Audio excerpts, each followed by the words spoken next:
Once a year, thousands of sharks travel great distances to the frigid waters of Alaska. The sharks make the journey for a predestined encounter with the Pacific salmon.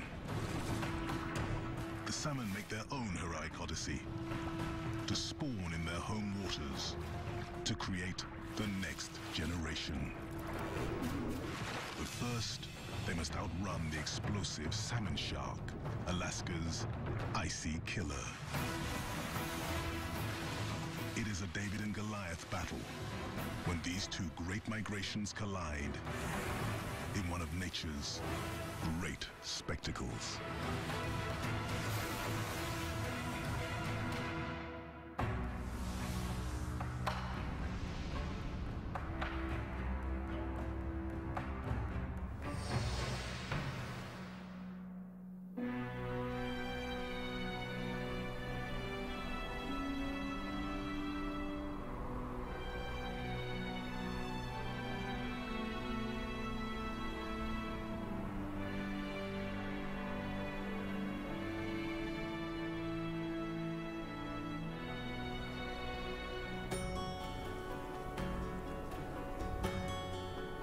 After a long, dark Alaskan winter, Prince William Sound welcomes spring. But every season here is adorned in ice.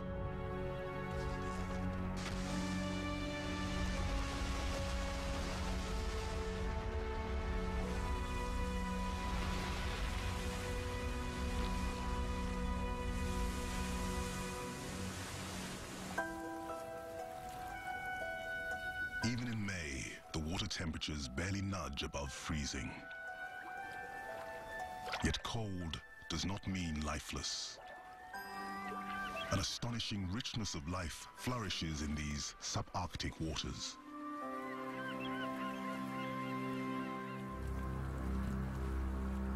None is more astonishing than the salmon shark, a shark that not only survives, but thrives in this icy crucible.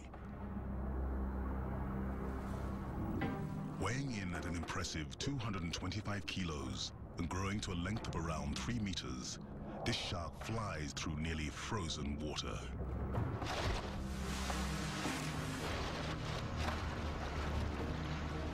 But sharks in Alaska?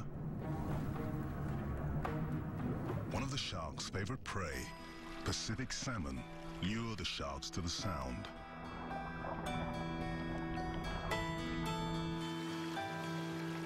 The salmon come to spawn. The sharks come to eat.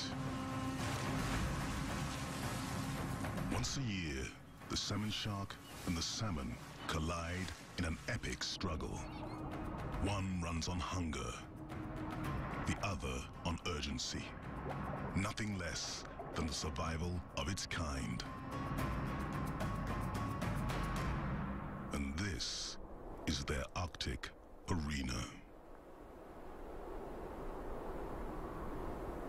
As Prince William Sound sits on the northernmost shores of the Gulf of Alaska, the waters of the Sound are cold year-round. But in spring, they come alive.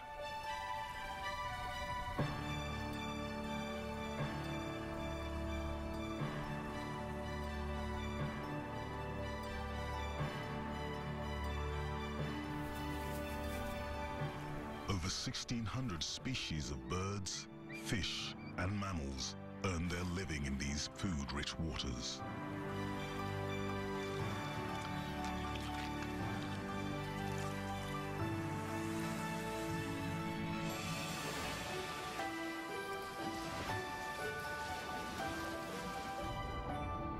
At the base of the food chain, microscopic plankton converts sunlight from the lengthening days of spring into a massive bloom of life, turning the water milky green.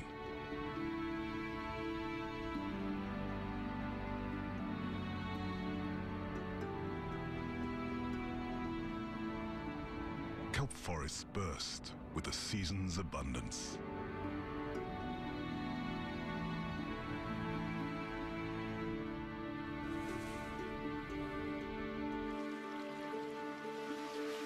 hungry animals answer the summons of these ample waters.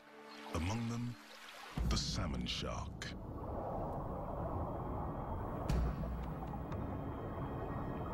It's May, and this salmon shark is gradually making her way towards Alaska and the salmon that compel her journey there.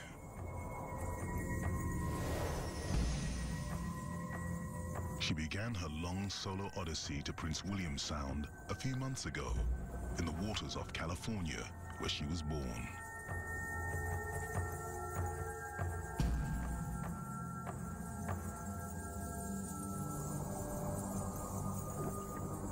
She's been on her own since birth. Having had no parenting, she runs on instinct. She's now 5 years old, and this is her first trip to Prince William Sound. It's a mystery how she will find her way.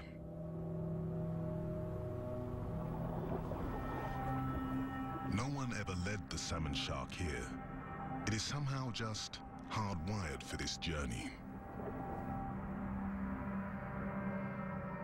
While the predators are coming to feast, the prey have a different, perhaps more compelling drive to reproduce.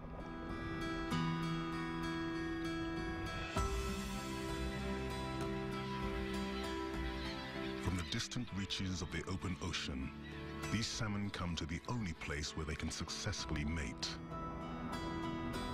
The waters of their birth, Prince William Sound.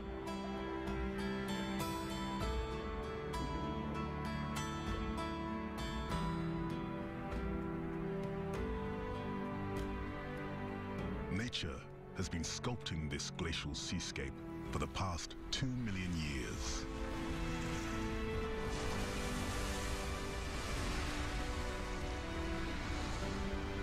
With the coming and going of ice ages, glaciers have advanced and retreated, marking millennial time.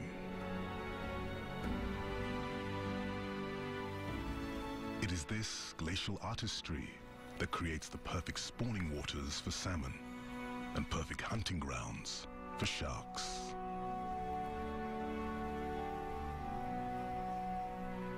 Over time, ice sheets gouge out steep valleys that fill with seawater, creating fjords. Salmon must pass through these fjords to find their spawning grounds beyond them, in the Sound's 1,100 freshwater mountain streams. The salmon need to reach these streams to lay their eggs. The salmon sharks will seize this necessity for a predatory advantage, gathering in the fjords, standing between the salmon and the streams they must get to.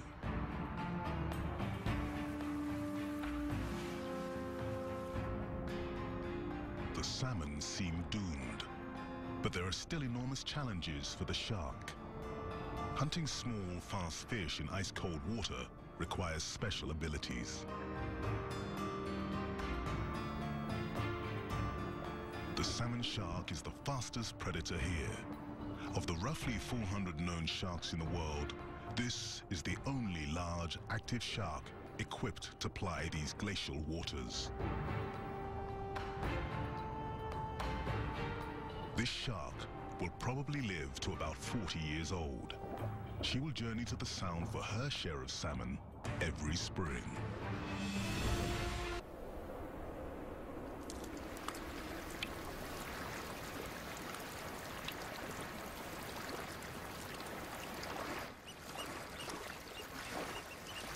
For young mammals in the Sound, spring is a time of learning.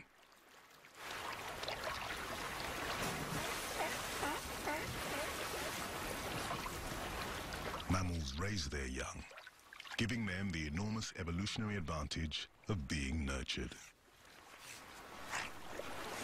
Of protected mothers handing down their hard-earned lessons of survival. Neither sharks nor salmon have this edge. They are programmed rather than parented. Primal drive propels their journey to the Sound. They travel on an inevitable path, ever closer to their destination and each other.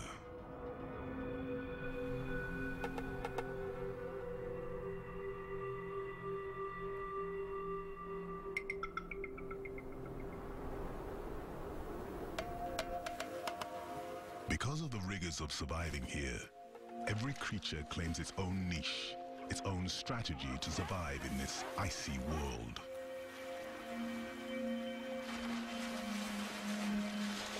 But none is more keenly adapted to hunt these waters than the salmon shark.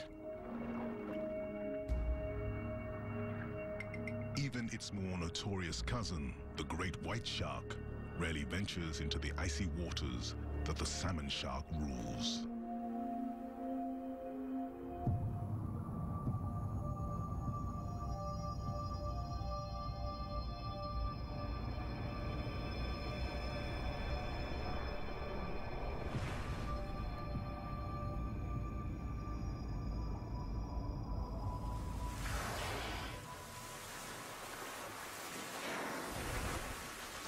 The salmon shark's largest competitor here is not another shark, but rather another apex predator, the orca.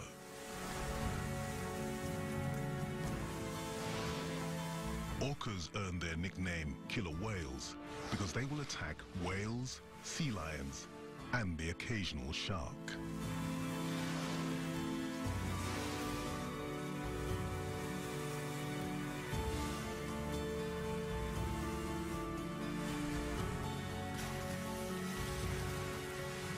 Two predators, the orca and the salmon shark, sharing the same glacial waters, but leading such starkly different lives. One, a member of a lifelong, tightly knit pod of hunters. The other, a relentless loner.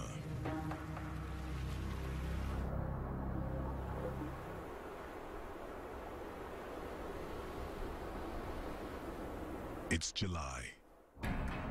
Thousands of solitary salmon sharks are now at the mouth of Prince William Sound. The sharks are here, just ahead of the salmon. Tens of millions of them are now closing in on Alaska's coastline. Every one of these salmon was born here, in the Sound. And this will be their first and final homecoming.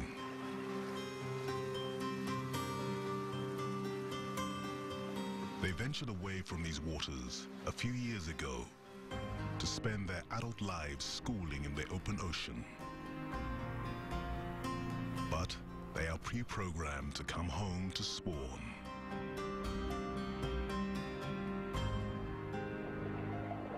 Yet every salmon coming here will die this summer.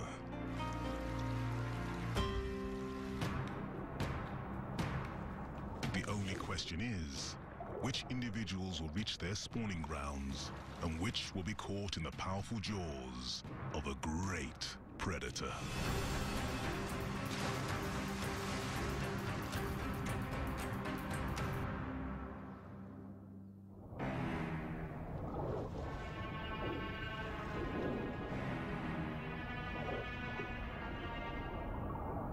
Although humans only recently named the salmon shark, nature perfected this exquisite hunting machine many millions of years ago.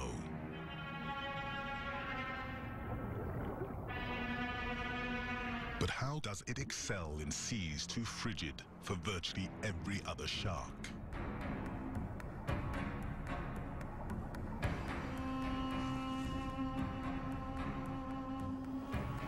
What happens when the salmon shark goes on the prowl? First, critical for hunting fast prey like salmon, the shark's body is streamlined, allowing her to cut through the water with minimal drag and maximum acceleration.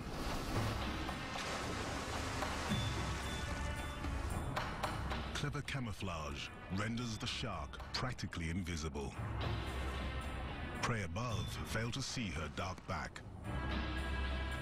while prey below might mistake her light-colored belly for sky. As a hunt begins, the shark recruits its fine senses of smell and hearing.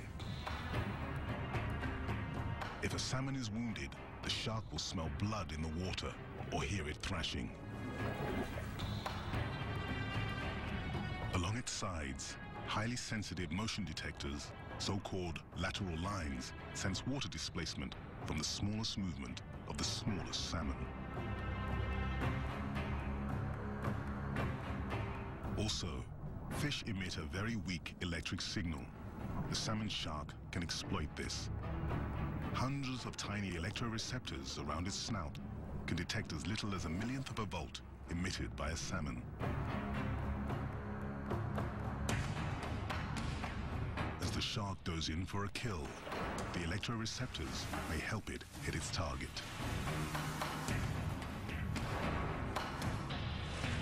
Even if the salmon gets a short reprieve, the salmon shark can reposition with incredible speed, thanks in part to highly flexible fins and a massively powerful tail.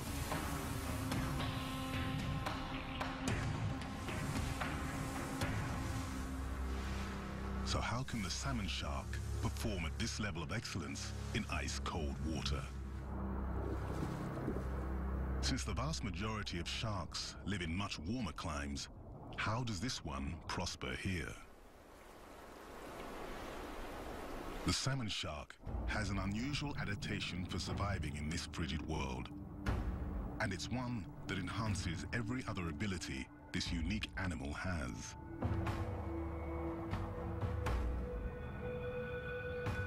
Amazingly, this fish is warm-blooded. This is an enormous advantage for hunting swift prey in cold water. Warm blood enhances speed, muscle power, and endurance. Everything this predator needs. But how does it retain its body warmth while immersed in icy water?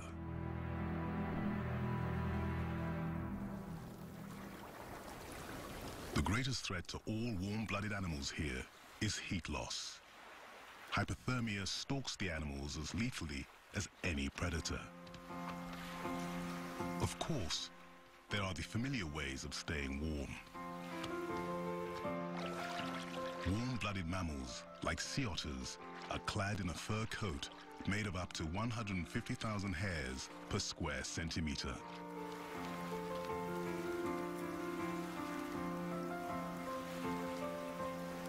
The otter must constantly groom this thick but easily matted fur to maintain its insulating properties.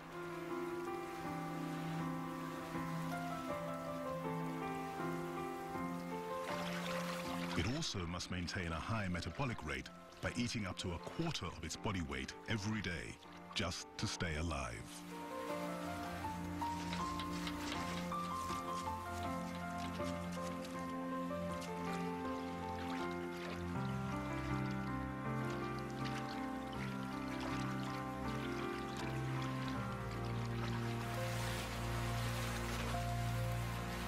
But despite fur coats and high metabolisms, as many as 3 out of 4 of these otter pups will not survive their first year.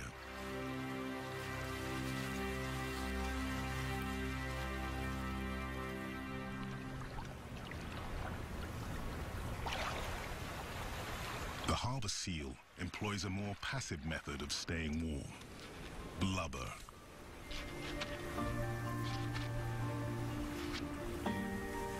A harbor seal pup is born with quite a bit of this insulating fat.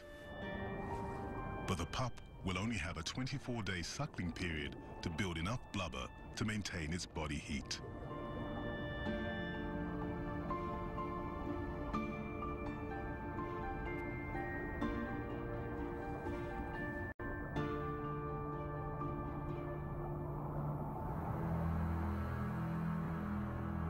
The warm-blooded salmon shark has neither fur nor fat for insulation. Yet it can raise its body temperature more than any fish in any water. The internal temperature of most fish is nearly identical to the surrounding water. But not the salmon sharks. Its circulatory system has an unusual mechanism to keep this shark warm in ice-cold water.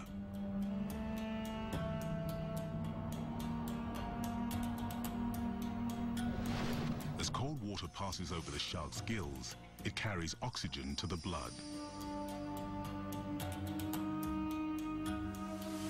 The cool, oxygenated blood then travels through the shark's blood vessels. But on its way to muscles and organs, cold blood is warmed by a heat exchange system. Adjacent veins, carrying warm blood from the shark's swimming muscles, transfer heat to cooler blood coming in from the gills. The systems that enable the heat transfer are called retia mirabilia, or wonderful networks. These allow the salmon shark to raise its body temperature as much as 20 degrees Celsius above the water temperature. With the shark's warm-blooded advantages of speed, agility, and endurance, the cold-blooded salmon seem condemned. Their only hope of escape is in sheer numbers. And numbers there are.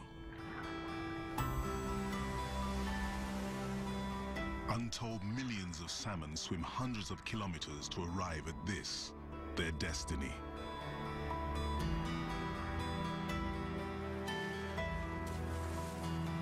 But however gallant the salmon's efforts, many will never reach their spawning grounds. The salmon sharks may eat as many as 1 out of every 4 of them.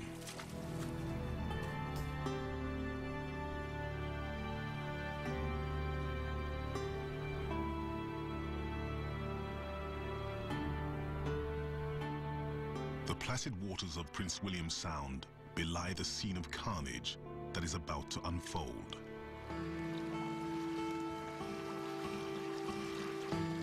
In the coming days and weeks of July and August, the salmon will finally come face to face with the infinitely hungry salmon sharks. As they near their home waters, the salmon literally leap in the air as if preparing to flee a dangerous predator. But no one knows why the salmon spend precious energy doing this.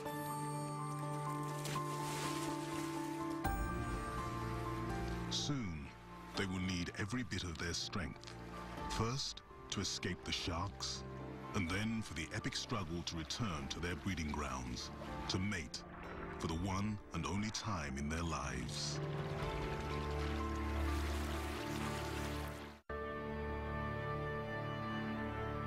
Glaciers of the Ice Ages carved the steep walls and U-shaped valleys that define the fjords.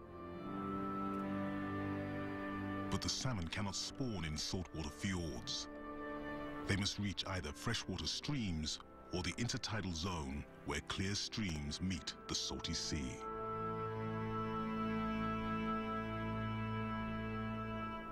The salmon must cross the shark-infested fjords to reach their spawning grounds.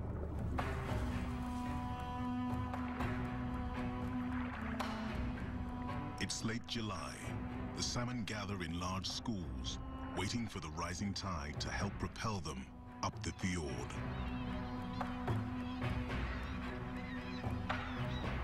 But laying in wait are the salmon sharks. This is the moment they have journeyed thousands of kilometers for. This is the moment they were literally born for. Some of the fish cling to the walls of the fjords, trying to outflank the sharks. But instead of offering safe passage, the rocks may doom them.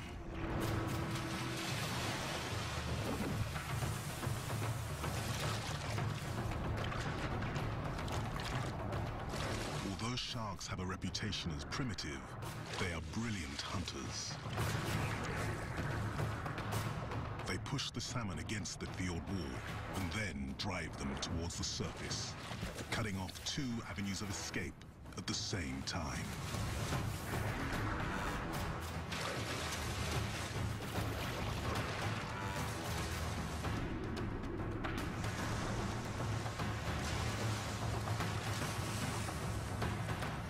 a shark misses on the first strike, it is so flexible and has such endless endurance that it literally runs circles around a fleeing salmon, churning a prison of water until the salmon simply gives up.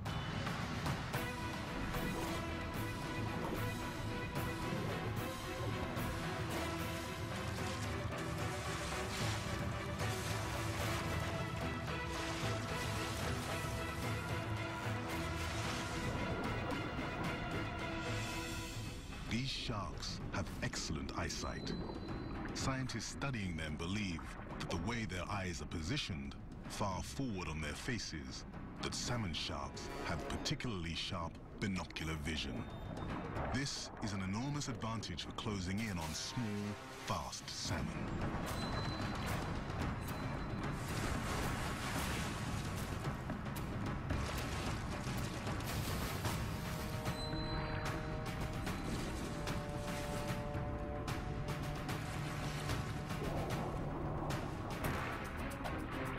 The salmon shark's classic tactic is the vertical attack, deploying its natural speed and camouflage.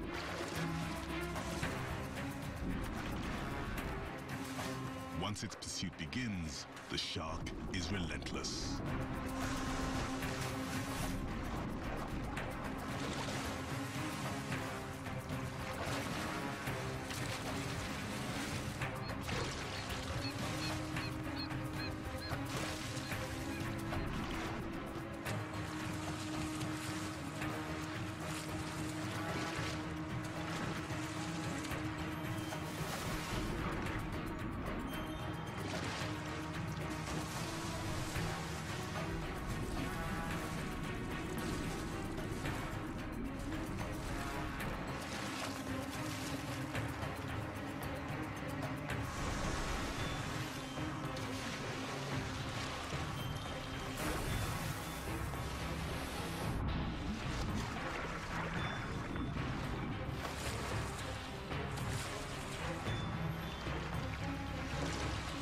Gorging themselves in waters packed with salmon, many sharks may strike at once.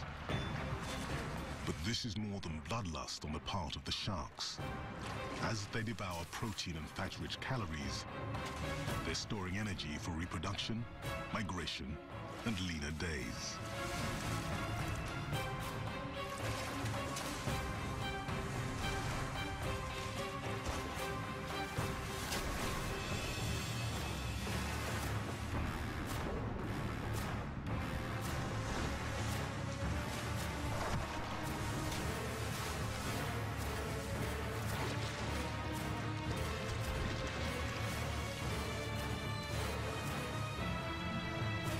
It's clear that the sharks are here to feed a common hunger.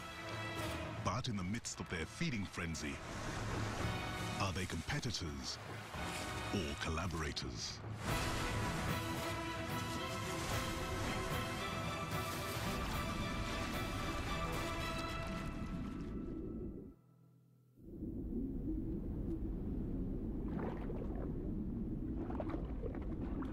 Marine biologists are just beginning to understand the nature of these unusual sharks.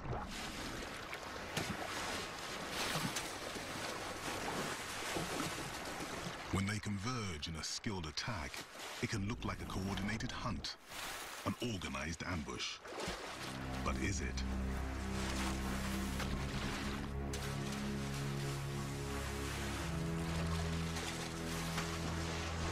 Do they communicate? Do they coordinate? Do these fish plot and plan?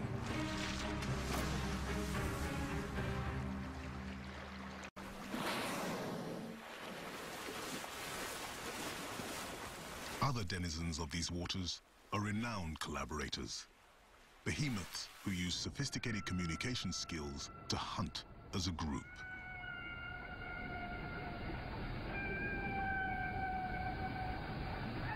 Humpback whales even make specific assignments to individuals within the hunting parties.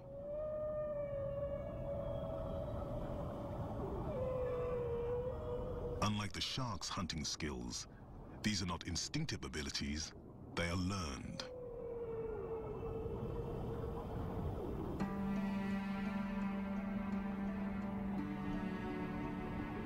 stark contrast to a salmon shark, a humpback mother will teach her calf how to hunt.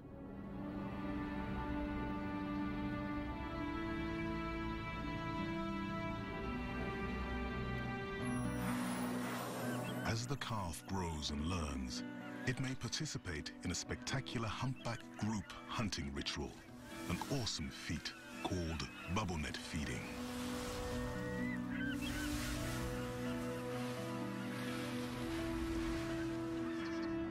Schools of herring attract the humpbacks, much in the way that the salmon lure the salmon sharks.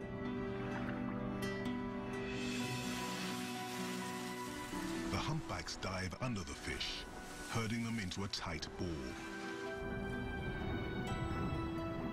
They then blow bubbles, encircling the herring in a curtain of air. The pod leader signals the others to lunge to the surface. In unison, jaws agape. By working collaboratively, each whale can consume thousands of fish in a single gulp.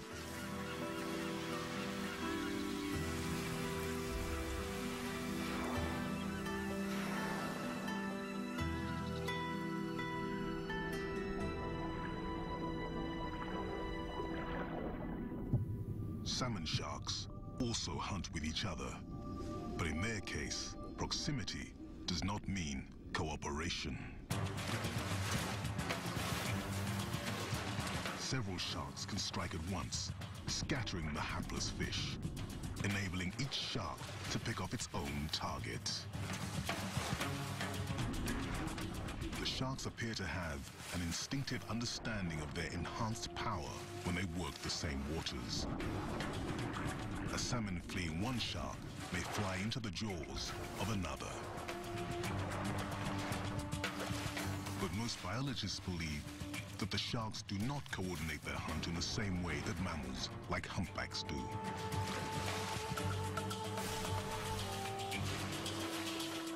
The shark's evolutionary path started long before mammals roamed the earth, and their ancient design is one of evolution's greatest successes. They predate the earliest known dinosaur by more than 200 million years. Yet the shark endures as one of nature's oldest predators.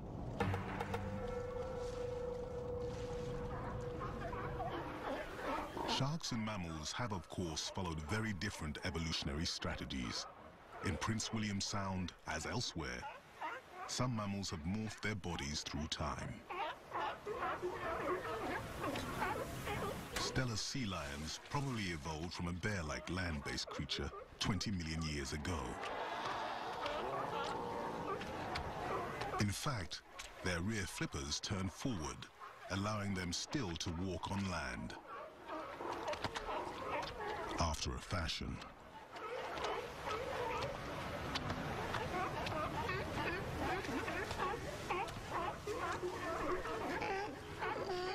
Unlike their fellow predator, the salmon shark, sea lions are territorial. A bull establishes his turf and will fight to defend it.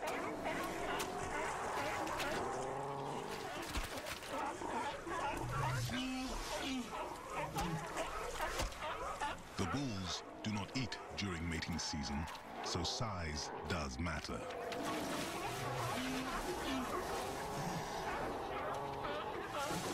The bigger the bull, the longer he can fast. Less time foraging, more time mating.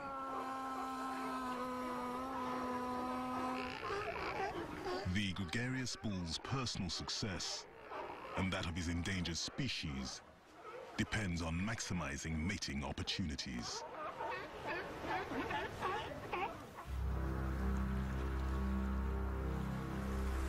Unlike the sea lions, the salmon sharks are not endangered, and they don't miss a meal in order to reproduce. They will mate in summer and into fall.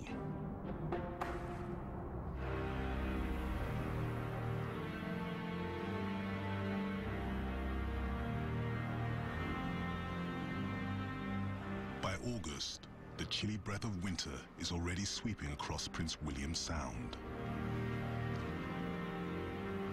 Here, every season but winter passes quickly. Despite even icier water, this shark will perform with warm-blooded excellence and tireless efficiency.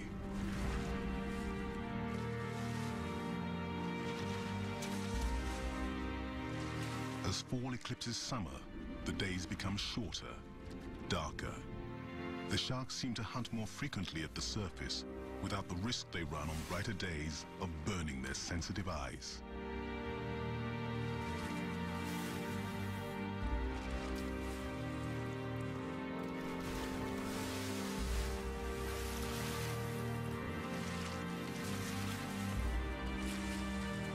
As the annual feast continues, a shark's increased weight adds challenge to its normally athletic leaps.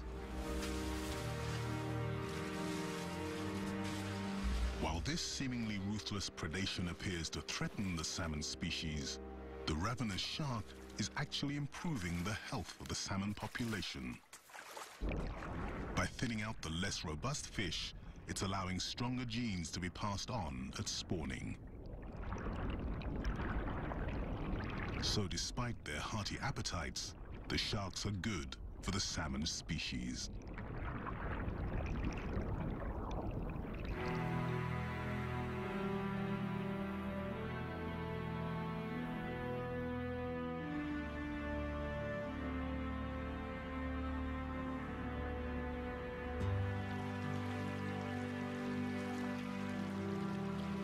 The salmon who have successfully eluded the sharks navigate to the intertidal zone, where seas and rivers merge towards the freshwater streams, where life for most of these salmon begins and ends.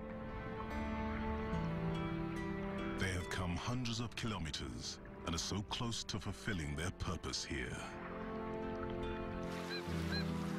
Yet their most critical mission still lies ahead, past another alley of daunting predators.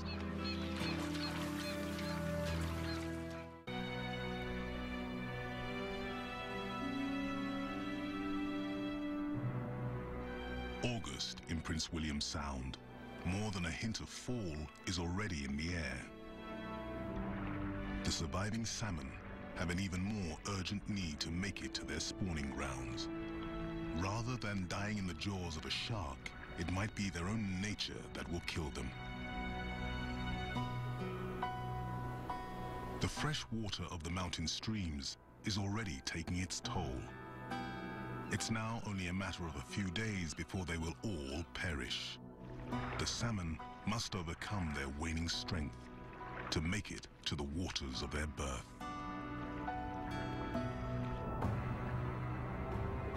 But even as the salmon leave the saltwater domain of the salmon sharks, they are still in danger.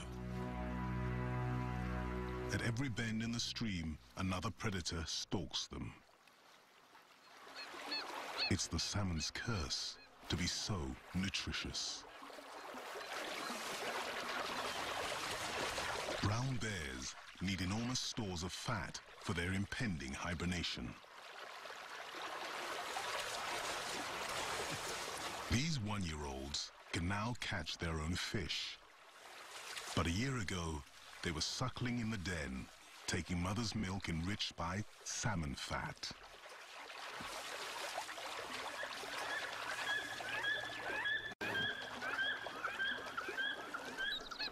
Eaglets eating salmon add about half a kilo to their body weight every few days. While other black bears are devouring hundreds of salmon, this bear is focused on only one fish he caught before she could release her eggs, which by now weigh about half a kilo. The bear forgoes the meat of the fish and, with the precision of a sushi chef, removes just the roe for a bit of caviar. Fortunately for the salmon species, others will make it further.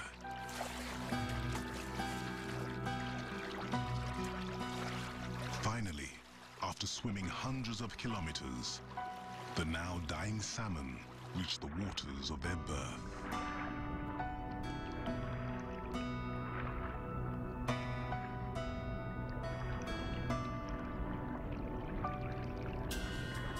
Jockeying for position, they struggle to spawn.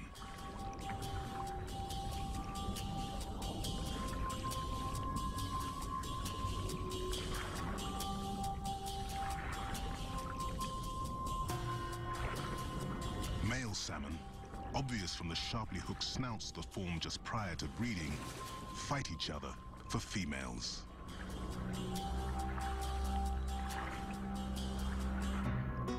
Females vie for the best spots to deposit their eggs. With a wave of her tail, the female salmon makes a gravel nest for her eggs and releases them. The male then fertilizes their potential offspring.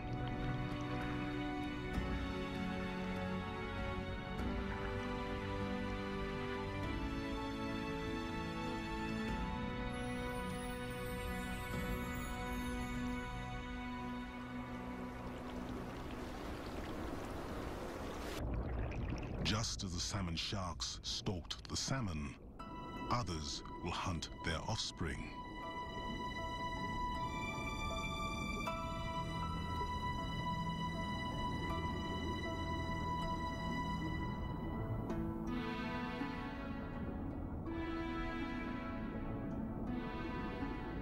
A giant lion's mane jellyfish joins a troop of moon jellies.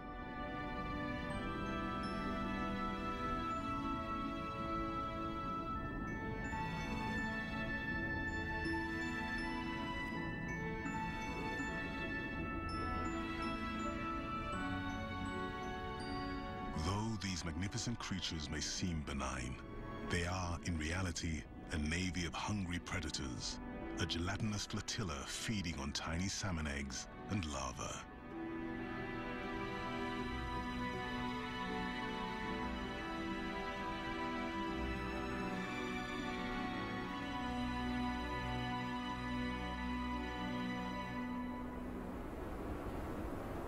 While some salmon have already spawned and died, others are still making their way to their spawning grounds.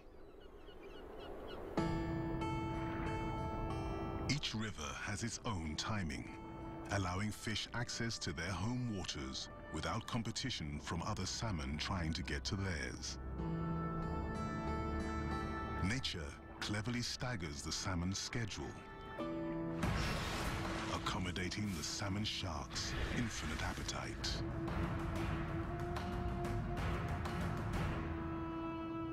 But if, for some reason, the salmon never ran again, salmon sharks would not vanish along with them. The sharks would simply forage for other fish, as they do when the salmon are not running.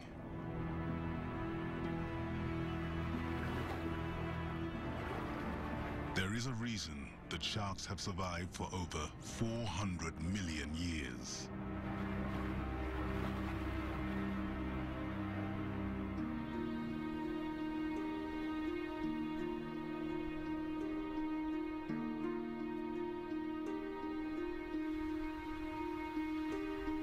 By September, most of the salmon are dead.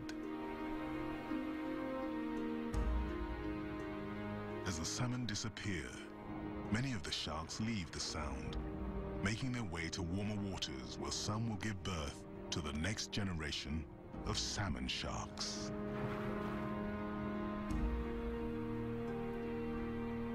With the arrival of winter, Prince William Sound will cloak itself in a different sort of splendor.